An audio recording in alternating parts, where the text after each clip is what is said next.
2차 전지에 거의 몰빵이 되어 계신 분들, 굉장히 고무적인 기분을 느끼는 하루였을 거예요. 근데 현실적으로 근 2달에 걸친 하락 기조 속에서 2차 전지 관련 비중이 너무 높아서 그쪽에 대한 압박감이 커졌던 분들은 반 정도 해소를 했잖아요. 그러면 추가적인 등락에 따라서 하는 것도 아마 합리적일 것 같아요.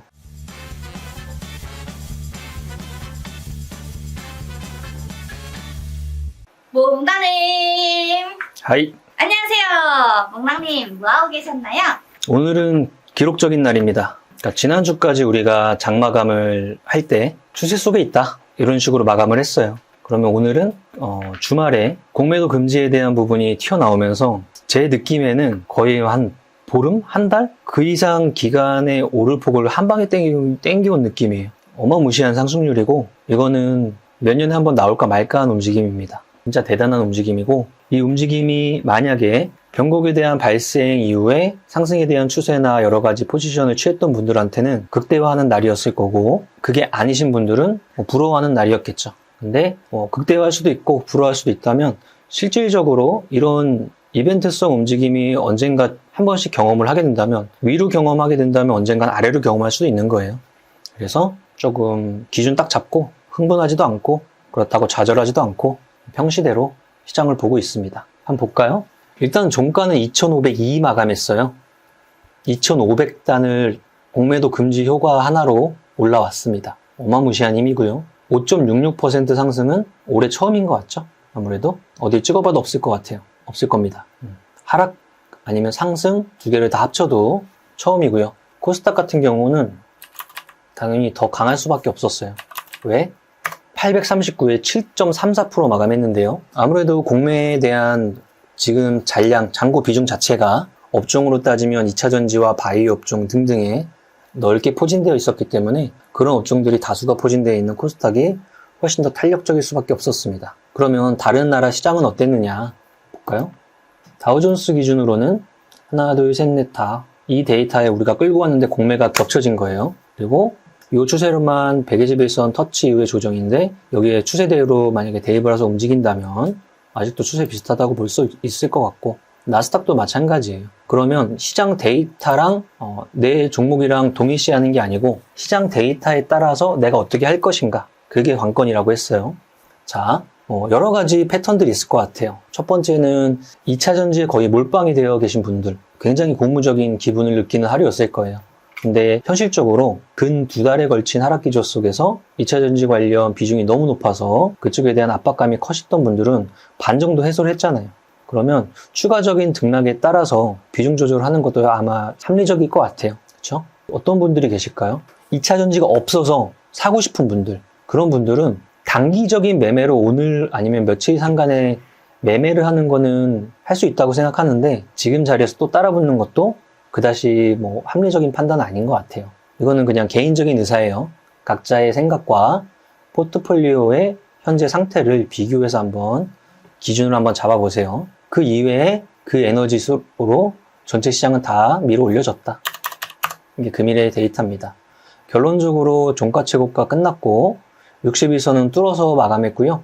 121선 터치하는 자리가 2530이니까 2500이 찍힌 오늘 데이터라면 2550도 가시권 영역으로 다시 들어온 상태가 됐죠. 그리고 이 위에 600, 700 이런 자리는 실질적으로 이런 공매도 금지나 이런 제도적인 움직임 이외에 주식시장의 단 한 가지 재료는 누구도 부정할 수 없는 실적이에요. 그 실적인 것이고, 그 실적이 올해 고점인 2650을 뚫을 정도의 데이터가 지금 나오고 있느냐라고 물어봤을 땐 그렇지 않다고 데이터를 말할 수 있을 것 같아요. 회복하나 실적은 다운그레이드 된 상태예요. 그래서 이번에 이 공매도 금지라는 이벤트에 대해서 각자의 판단으로 잘 대응하시기를 바랍니다. 여기까지가 정리. 자, 코스피 200 볼게요. 삼성전자가 1.87, 시장 움직인 거 대비 얼마 안 움직인 것처럼 느껴지죠? 어느 쪽에 쏠렸느냐의 게임이었고, 오늘의 시장 상승의 재료였던 공매도 금지는 딱 한 가지, 여러 가지 섹터가 있었지만 딱 한 가지만 고른다면 2차 전지 쇼커버 물량이 가장 많았다고 볼 수가 있을 것 같아요. LG 엔솔 22% 올랐어요. 어떤 의미냐면 엔솔은 우리나라 시가총액 2등이에요. 2등이면 22조면 얘도 몇 년에 한 번 있을까 말까 하는 움직임이었다는 거죠. 그만큼 쇼코버의 힘이 강했던 날이었습니다. 하이닉스 오늘 2차전지에 밀려서 눈에 안 띄었지만 결론은 52주 신고가 갱신하는 날이었어요. 13만 3천원 마감했습니다. 다음에 포스코홀딩스도 19%의 상승, LG화학, 삼성 SDI 다 마찬가지고요. 포스코 퓨처엠도 상한가 마감을 했네요. 자, 정렬해볼까요? 정렬을 똑같겠죠? 해도 상승률은 2차전지 라인이 자리를 잡았고 기술 수출한 종근당이 자리를 잡았고 나머지 다 2차전지. 하락 정렬했을 때는 큰 폭의 코스피 200 하락이 없었죠. 자, 대금 보겠습니다. 삼성전자보다 대금이 많이 터진 게 있었냐? 네, 오늘은 있네요. 포스코 홀딩스. 자, 이렇게 보면은 그 전의 자리인 55만 7천 원 정도가, 그러니까 요 사이 정도, 55만 원대 정도가 위에서 한 2달간 머물렀던 안 보이는 매물대가 딱 중첩되는 자리예요. 여기는 저항이 걸리는 자리라고 우리가 인식을 할 수 있을 것 같아요. 이번 반등파가 저항 자리를 뚫어낼 수 있는 힘까지 발휘를 하느냐, 아니면 막히느냐. 이것도 한번 체크해 보면 될 것 같고요. 그 다음 삼성전자, 그리고 에코프로 BM. 여기도 한 방에 쇼커버 들어가면서 쭉 밀어 올려졌습니다. 그럼 이렇게 볼게요. 이렇게 보는 건 지금만 보는 추세라면 이렇게 볼게요. 자, 기준을 어디 잡아야 되냐면 일단 여기는 매도가 터진 구간이니까 그 전의 구간 하나, 그 다음 여기 구간 하나, 앞으로 형성될 요 구간 하나 이렇게 한번 잡아볼 수 있을 것 같아요. 그러면 이번에 발생된 구간은 최소 앞전 이쪽 구간보다는 높은 자리에서 형성이 돼야 이 추세를 한 단계 조금 상방을 조금씩 목표치로 올리면서 볼 수 있을 것 같은데 두들겨 맞는지도 한번 체크를 잘 해봐야죠. 이 자리에서 이 룸 안에서 만약에 형성이 이런 식으로 돼버린다면 이 추세 속에서는 고민할 게 없지만 이게 꺾어지는 추세가 발생하는 시기에는 고민을 다시 한번 해봐야 되는 거예요. 그렇죠? 이거는 패턴상 우리가 별로 안 좋아하는 역헤드앤 숄더가 될 수도 있으니까 이 추세 속에서 확인을 한번 잘 해보시기 바랍니다. 그 다음 퓨처엠은 단계가 조금 더 남아있고 포스코 그룹하고 에코프로 그룹하고 1대1로 비교하자면 쇼커버성 탄력성은 에코라인이 훨씬 더 강했어요. 다음 포스코 DX, 하이닉스, 에코프로, 엔솔, LNF 다 마찬가지였습니다. 정말 대단한 날이었다. 딱히 더하고 풀고 할 것도 없고요. 그게 다예요. 그럼 탑30은 똑같죠? 이 정도 탄력이면은 30개 중에 최소 20개는 2차전지였을 거예요. 에코프로 BM 상한가, 에코프로, 다음 금양도 상한가, 포스코 퓨처엠, 에코프로 그룹주, 포스코 그룹주, 리튬 관련주, 포스코 그룹주, 양극재, 얘도 마찬가지. 얘도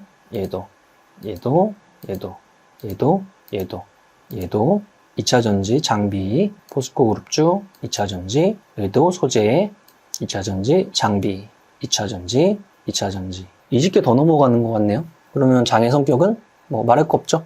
근데 이제 이게 시장 데이터면 데이터대로 딱 읽은 다음에 다음 생각을 한번 해봐야죠. 지금이 어느 정도의 추세적 상승을 가져갈 수 있을 것인가에 대한 물음을 한번 던져놓고 그에 대한 데이터는 시장 추이를 확인하면서 한 단계 올리든지 내리든지 이제 앞으로 그 작업을 하면 되는 거고 올린 힘의 가장 큰 요인은 딱 하나? 뭐였다?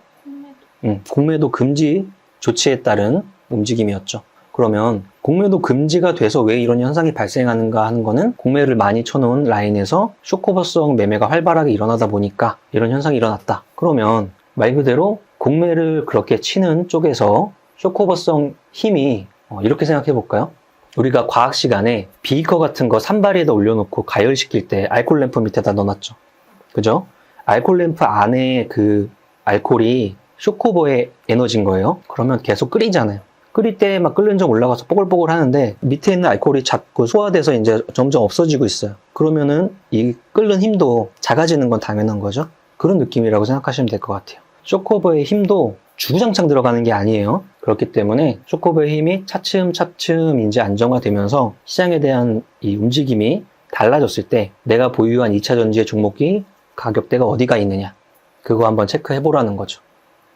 그러면 보유자는 그렇게 생각을 해보면 되고 신규자들은 단기에 대한 접근은 가능하다 생각하는데 중장기에 대한 접근은 이런 이벤트까지도 다 밟아 나가고 봐도 충분한다 이렇게 생각을 하고 있어요. 나머지에 대한 것들 이번 기회 순식간에 올라온 2,500이라는 게 그냥 자리가 아닙니다. 이게 우리가 현물 시장에서 주식 매매하거나 매수하거나 매도하면서 생각하지만 다른 시장에서는 엄청난 에너지로 시장을 뒤흔든 날이었어요. 그러니까 이게 쉽사리 계속 연이어서 무한 반복하는 에너지가 아니라는 걸 꼭 명심하시고 그에 따른 생각을 정비하시는 날로 오늘을 보내시면 될 것 같아요. 설명이 됐나요? 네. 쉽게 이야기할 수 있는데 쉽게 이야기하면은 한쪽 편 든다고 욕해. 그래서 데이터대로 행동하자 정도. 그리고 공매도, 쇼커버 언제나 발생할 수 있는 이벤트인데 그에 대한 힘은 중첩돼서 점점 커지는 게 아니고 에너지가 차츰 조금씩 사그라들 수 있으니까 그 지점을 잘 포착해보자. 이렇게 정리할 수 있을 것 같아요. 많은 분들이 포지션에 따라서 울고 웃고 하는 날이었어요. 근데 딱 하나, 울고 웃는 거는 뭐 주식 인생뿐만 아니고 우리 인생이에요. 희노애락 있는 거 마찬가지고 누구나 다 똑같습니다. 작게 해도 똑같은 기분이고 크게 해도 똑같은 기분입니다. 단 하나는 굴복하면 안 된다는 거죠. 그거는 진리예요, 진리. 이런 시장의 작동이 나왔을 때 만약에 내가 굴복한다면 다음 자신감을 찾고 에너지를 발휘하기까지 엄청난 고난이 더 앞을 보이니까 그거보다는 이럴 때일수록 더 또렷이 시장을 바라보고 있어야 됩니다. 오늘 이 정도로 조금 압축해서 설명하면 될 것 같아요. 오늘은 2차전지 갖고 계신 분들은 축하한다. 2차전지 없으신 분들은 괜찮다. 언제나 기회는 또 온다. 그 다음 시장 전체에서 에너지로는 실적에 대한 부분이 아직은 받쳐주지 않는 상태에서 이런 상태로 이 지수가 올랐다. 그러면 재정비의 기회다. 정도는 생각해 보시다. 그러니까 그에 맞는 본인의 포트폴리오를 잘 정비해보자. 이렇게 정리하면 될 것 같습니다. 노래 부르고 마칠까요? 네. 하나, 둘, 셋, 넷. 나는 10년 안에 100억 부자 될 거야. 화이팅! To survive the stock market, we need to learn our ways. I see you. 아, 더워. 이렇게까지 해야 돼? 세금 신고 부탁드려요! 알겠습니다. 세무사는 거들 뿐. 세금 신고 완료. 마구 마십 성공했어. 아, 죽을 뻔했네. 아, 나 보험 가입 돼 있지? 보험 가입은 밸런스 에셋에서. Don't think, just do. 지금 가입하라고. 유튜브 멤버십 가입했어? 아니요? 제발 가입해. 이러다 다 죽어.